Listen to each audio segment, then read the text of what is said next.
How does Kim K get a date? I haven't really thought about it because I'm not looking. I just want to chill for a minute. Breaking down the biggest headlines from the Kardashians. Hey everyone, welcome back to another Shared News. Today we are going to be keeping up with the Kardashians as we look forward to the season 2 premiere next week. But before we get into all the biggest headlines, if you are new here, make sure you subscribe to our channel and ring the bell so you don't miss out on any updates. As always, I'm your host, Morgan Wright, joined today by the wonderful Blakely McHugh. Blakely, are you ready to get into all things Kardashian, and are you counting down the days until season 2? Yes, first off, counting down the days for season 2, but second off, really excited to get into all the stories. I feel like last week, Morgan, basically Kim just kind of dominated our Kardashian update, and I feel like we've got a little bit more in the mix this time. So I'm excited for us to have a different Kardashian to talk about. Yeah, we definitely are going to talk about, you know, the main 3, Kim, Kourtney, and Khloé, but we will start with Kim because Kim Kardashian was on the Late Late Show with James Corden, and she opened up about who she potentially would date next. So newly single Kim said that whatever she was doing in the dating realm clearly was not working, and that she may visit a hospital and meet a doctor or find her next boyfriend at a law firm. I think it's going to be like scientist, neuroscientist, biochemist, doctor, attorney. That's maybe what I envision in the future. I mean, do you really see Kim Kardashian with a biochemist, or do you think that she will end up dating another celebrity? I do not see her with a biochemist or a scientist. I mean, he doesn't have to be a celebrity, but I feel like she needs somebody who, like, I think what made her and Pete so great was they were such a balance. She's very serious and he's much more lighthearted. So I think that she needs somebody that kind of brings in some levity for her, can make her laugh, make her smile, make her loosen up a bit. And I don't know that a lawyer or an attorney or a scientist or a, you know, micro whatever is going to be that man for her. Yeah, I think, you know, whenever she first separated from Kanye and we knew she was trying to become a lawyer, we all thought that she would be dating like high profile news commentators. I mean, everyone was talking about Van Jones. I see her, you know, more dating those types, but who knows? And I know, Blakely, you and I talked a little bit about this off camera, and I don't love to speculate, but when I watched this interview with Kim and James Corden, I just felt like she didn't seem 100% herself. And maybe that's just me looking into things, but also, you know, she wasn't the only Kardashian Jenner on the Late Late Show this week. Obviously, it's been everywhere that Kris and Kylie were on earlier, and the whole Ray J situation came up. I mean, what are your thoughts on that? I know we've done videos, but she still just seems like she's kind of going through it right now. Well, we've obviously done, if anybody wants to go back and watch, we've done extensive coverage, I think this week, even last week, of kind of everything that's gone behind the scenes with this Ray J, Kim Kardashian sex tape, you know, scandal, if you will. And it's just, you know, if you got that vibe that she seems a little down, it honestly would make sense to me. I didn't personally see it, but you know, this Ray J I mean, the sex tape has always, I feel like, taken a toll on Kim. At least when we've seen her on TV, it's always made her cry. It's always been some anxiety ridden, you know, caused anxiety for her. It has never, from what we've seen, brought any kind of positivity for her. It's always been this negative. And here we have, you know, Kris goes on earlier this week and takes this lie detector test. And then the next day, Ray J's all over, you know, all over social media saying the lie detector test was a lie. Here's the contract. I mean, I think it was a 45-minute Instagram live video of this, all the behind the scenes sex tape conversation. Then we've got Bethany Frankel now joining the conversation saying, you know, I know that Kris was involved. Her friends told me that she hired hair and makeup for Kim for this sex tape. So now it's like this dirty little secret is really being revealed. And we obviously don't know if it's, at this point, we don't know who's telling the truth, right? Like, Ray J could have made up this contract and could be making all of this up because he wants a piece of the pie at this point because it's making the Kardashians a lot of money. Or Kris and Kim are trying to save face, but at the end of the day, I think it's probably taking a big toll on Kim. Yeah, and like Blakely said, we've done extensive coverage on this on our shared news page. So if you want to dive more into that conversation, go check out our other videos. But we have other sisters to talk about. We're going to move on to Kourtney because it was a big week for Kourtney in some good ways, also in some bad ways. She's making headlines this week for her Boohoo collaboration, which caused major backlash, but she's also not backing down. So people were quick to point out that this Boohoo collaboration is a fast fashion brand. And, you know, Kourtney wanting to make it sustainable, the two just don't go hand in hand. I think the best comparison that I saw online was somebody compared it to Burger King collaborating with a fitness influencer, right? It just does not necessarily make sense. But Kourtney then took a stance on her social media saying the backlash was exactly what she was hoping for, which at first I was like, wait a second, what? But then I went on to read, it's a very long Instagram caption and we're going to break it up into parts here. But to start, it says, Boohoo approached me to be a sustainability ambassador. And though I knew it would get backlash because the two just don't go hand in hand, I thought about the fact that fast fashion or the fashion industry in general isn't going anywhere. She then says, I thought about the attention this collaboration would bring to people who may otherwise have no idea about the impacts of fast fashion on our planet. I thought about how pushing Boohoo to make some initial changes and then holding them accountable to larger change would be impactful. So what do you make of this portion of her statement? Do you think she has a point? I mean, people are talking about it, but do you also think that this was her plan all along, as she's kind of alluding to? I don't hate this first portion of the response. When you said that this was, you know, her plan or whatever, she wanted the backlash, I was like, huh?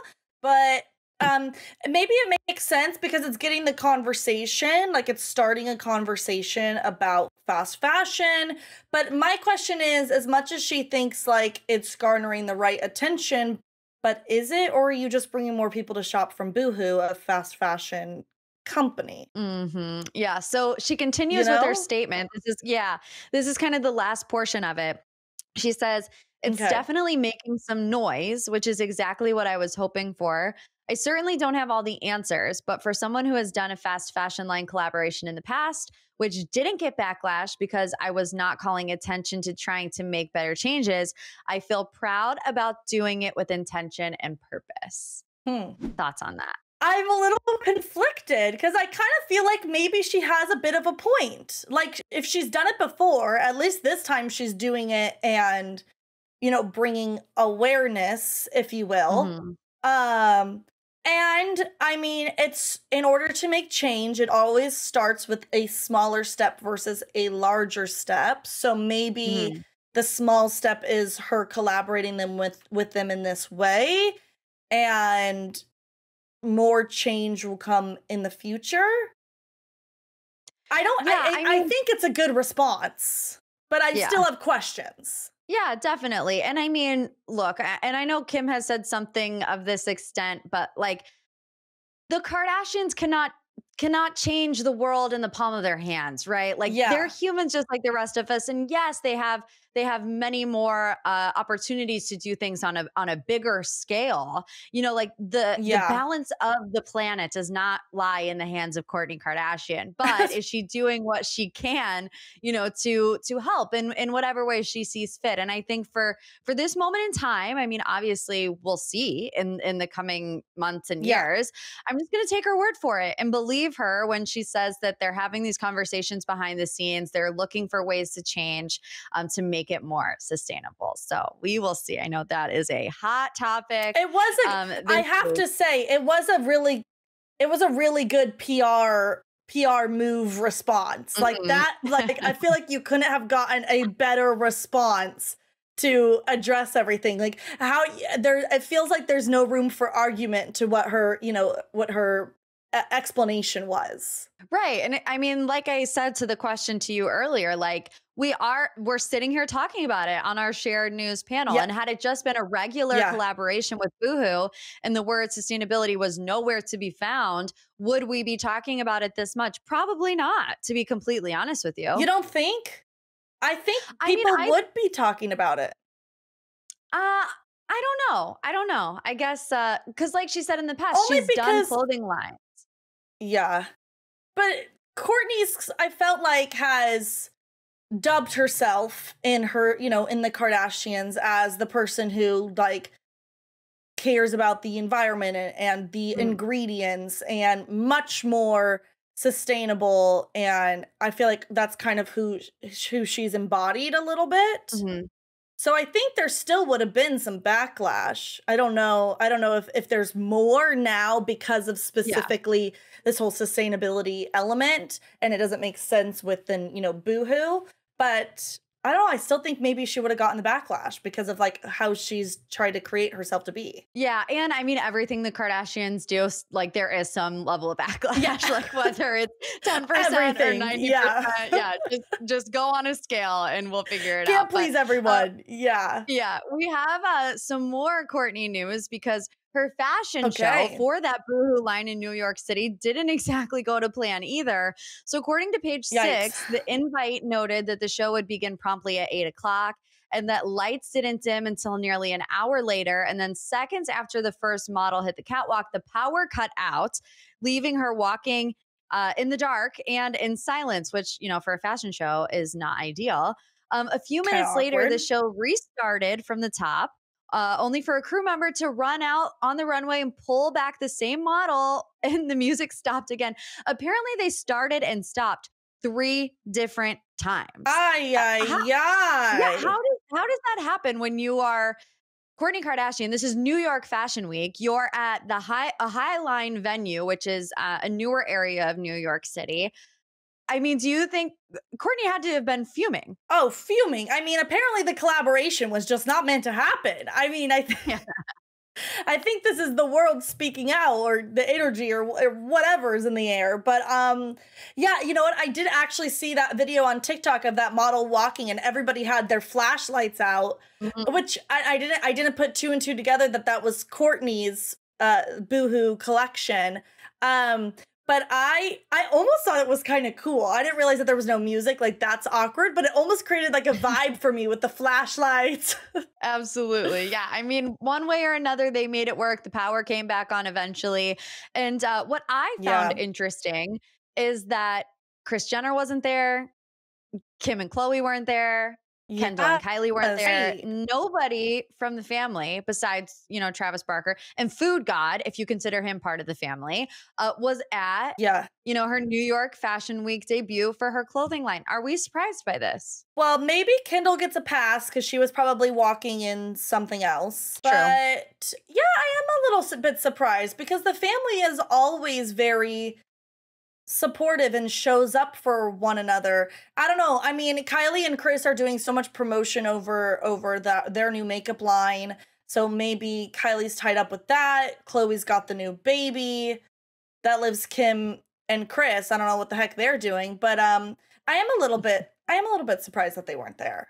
But I also feel like maybe Kourtney doesn't really care. Like, she's got Travis by her side. Yeah, I agree. And I mean, the pictures of Kourtney at the end of the fashion show, she looks so happy. I mean, she is just smiling from ear to ear. And I think it just takes me back to the time where, you know, she questioned her life path and, you know, she was turning 40 and she was crying because like she wasn't where she needed to be. And just to kind of see her evolution over the past couple of years, where she was and where she is now, and just her own personal journey. I mean, I know that, you know, even when I watched that, I was like, Kourtney, you are crying in a mansion. Like, you are a lot better along than the rest of us. But money doesn't buy you happiness, and it doesn't equal happiness. So to see that she's in a healthy relationship, she's pursuing things that she's interested in, I love to see it. I don't know, Blakely, because you're also a big Bravo fan, I know.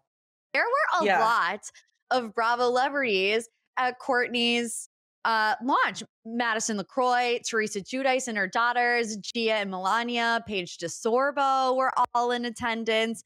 Who knew that Kourtney Kardashian was such a Bravo fan? I know. I mean, the only reason why it wouldn't shock me a little bit is because I do feel like they have some relationship with Andy. Like, obviously, Andy did their Kardashians reunion, so there's got to be some some kind of crossover between like the Bravo universe and the Kardashians. And although I know that the Kardashians has been airing on E forever until it moved to Hulu, like it still almost feels like it's part of like the Bravo universe to me a little bit. Not any longer now that it's on Hulu, but when it was airing on like cable, it kind of felt like they were one and the same because they're all reality shows, right? But I wonder. Yeah, Go they're ahead. all under that NBC Universal umbrella. So NBC owns Bravo and E. So they are, you know, part of the same reality TV family. Yeah. And I wonder if like maybe her line is more geared towards, you know, that demographic that's watching, you know, the Real Housewives or Southern Charm or the Bravo shows. And so having also the people from those shows represented there kind of makes you a little bit more inclined to actually want to like buy the product. They're a little bit more relatable. Absolutely. Definitely. So we want to move on to our final headline, checking in with Khloé, because Khloé clapped back at someone trying to mom shame her on Instagram. So Khloé posted photos of herself at Beyonce's birthday party this weekend, and someone commented on one of the photos and said, "When do you spend time with your kids?" Khloé quickly shut it down by responding, "When they are awake, baby doll." I mean, I love a Khloé clapback. I feel like she does it with such grace. Thoughts on how she handled the situation? And why are we still mom shaming in the year 2022? Literally, that's what pissed me off. Like, Khloé can have a mom's night out, okay? She's been through a lot. Give the girl a break. Right. Like, so annoying. But I loved the clapback. I thought it was succinct. It was perfect. And it was like, duh, when they're awake. And also like the little baby doll is just like, you know, it's like when someone calls you like honey or sweetie, like it's just that extra little jab at the end. But it didn't need a whole like thought out response. Like it was just the perfect amount, and I was like living for it. I mean, absolutely. Moms are allowed to have lives too. And if Khloé wants to go to Beyonce's birthday party while the kids are asleep, like who would not want to go to Beyonce's birthday party? By the way, even if the kids are awake, I'm not missing Beyonce's birthday party. Let's just get that straight. Like, if they're awake or asleep, mom's going. I mean, and we have to take into consideration that Khloé did have a surrogate. So she might not be going through the same aftermath as somebody who gives birth themselves. You know, like some moms, after they have a child, they're not going to a club afterwards because they're still recovering. But since Khloé had a surrogate, she doesn't necessarily have to worry about the recovery time. I mean, and by the way, she's Khloé freaking Kardashian. Like, she's lucky in the sense that, you know, she's got some people to take care of her children as well. Like, you live a lavish lifestyle. You get to go out a month after you have a newborn. Whether or not you're giving birth or not, you get to do those kind of things that, like, us regular people don't get to totally do. So whatever. I mean, she built this life for herself. Might as well live it. Absolutely. All right, you guys, that's all for our Kardashians update. Let us know your thoughts, comments, opinions on anything that we talked about in the comment section below. If you want to give a little prediction on who Kim will date next, what you think about Kourtney and all the drama she's going through right now. And if you love a Khloé clapback, let us know. Before you go, please be sure to subscribe to our channel and ring the bell so you don't miss out on any Kardashian updates. You can also come say hi to myself and Blakely on our social media pages. Our handles are on the screen right now. Thank you again for hanging out, watching, and interacting with us. We love to hear from you, and we'll see you back here next time. Bye.